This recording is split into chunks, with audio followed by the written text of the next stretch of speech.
Well, all right. Good morning, Vietnam. It's been like a minute, and seems like the world's on fire, and the public is yearning. They're crying out in one voice, and they want to know what the F is on Steve's turntable. So it turns out that it is a band called Max Webster, and their album, which is called Universal Juveniles, from way back in the day, way back when I was a younger fella, when I was a greasy-headed, zit-faced metalhead. The band Rush, the well-known Canadian power trio, they were at their zenith. They were at their peak. They were huge. So like hockey arena after hockey arena was filled to the rafters every night with teenagers guzzling Boone's Farm and smoking pot and going to get their minds bent by Rush. These guys were giant. And one day, the AOR, they used to call it, Album Oriented Rock, the local rock station, plays this new song, which features all of the members of Rush playing on it. And so it's by a band called Max Webster. And it's got all the guys from Rush on it. So there's two drummers, two bass players, two guitars. You can hear Geddy Lee singing, no mistake in that.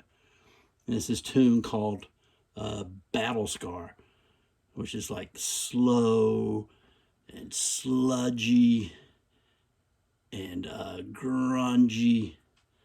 I kind of dug it.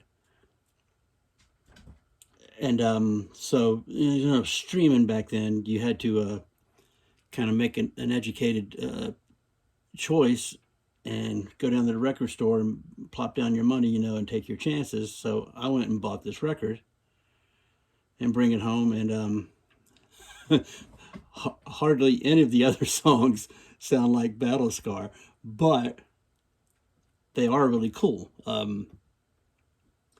They're offbeat, off kilter. It does not groove at all. The dude's voice, this guy, his name is Kim Mitchell. He had a little bit of a hit later on with a tune called Go for Soda. So, it's not like he's a great singer, but there's like a kind of a cool character to his voice, cool timbre to it that I like, sounds earnest. And they're all good players. I had a buddy that had one of their live records called Magnetic Air, and that's pretty good. Yeah, they're good players. They do a thing. It's just like, it's keys and guitars, and they meld them. It's an amalgamation. So it's not like the keyboards over here and the guitars over there. It's like one thing, sort of like there's a certain Scandinavian hard rock band whose singer just died not too long ago, and whose name, there's no effing way I'm going to say it, but you all know who I'm talking about. Kind of the same thing they do. And the songs are weird, lyrics are kind of weird. It comes with this sleeve is cool, so you young people who just stream everything, this is what you missed out on back in the day, being able to check out album artwork and lyrics and shit like this on sleeves inside of records, which was half the fun. So this one's got we got this tune Chalkers, which talks about we're universal juveniles. They do another one called Juveniles Don't Stop. They were appealing to the juvenile market, which is probably not the dumbest marketing strategy ever. This one called Check is pretty good. It's like a pretty good guitar riff. It's like that's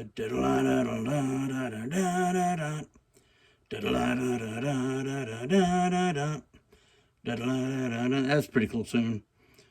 The one called Juveniles Don't Stop, he's saying oh world we want to rock, so blow it out your ear. It's like they got a freaking Beaver Cleaver writing the lyrics for him.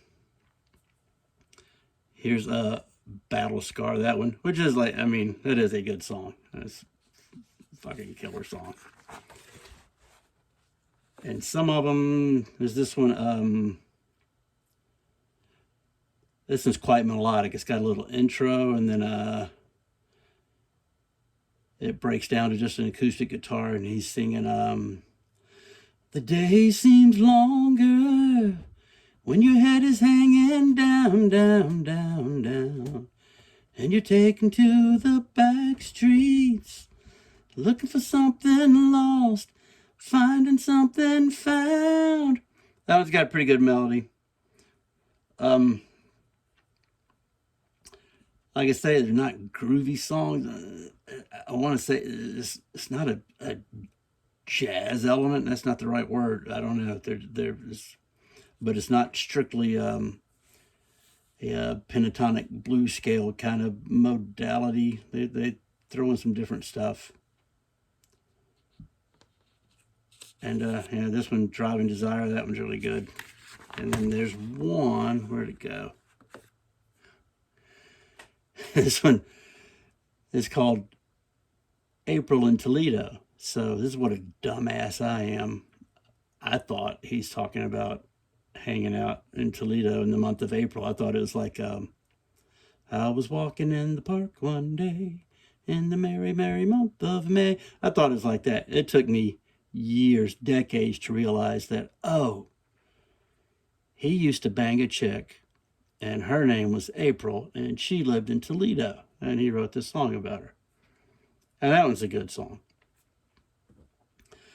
The whole thing, you know, like I say, it's as always, there's not a lot of hits here. It's off kilter. It's different.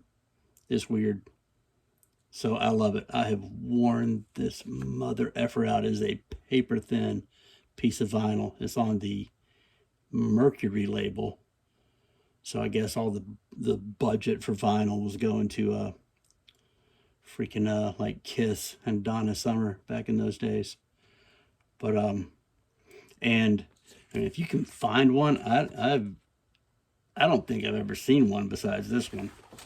And I spend a lot of time in digging through vinyl in record stores. I give it it's like a 5 out of 5 stars. Would definitely recommend.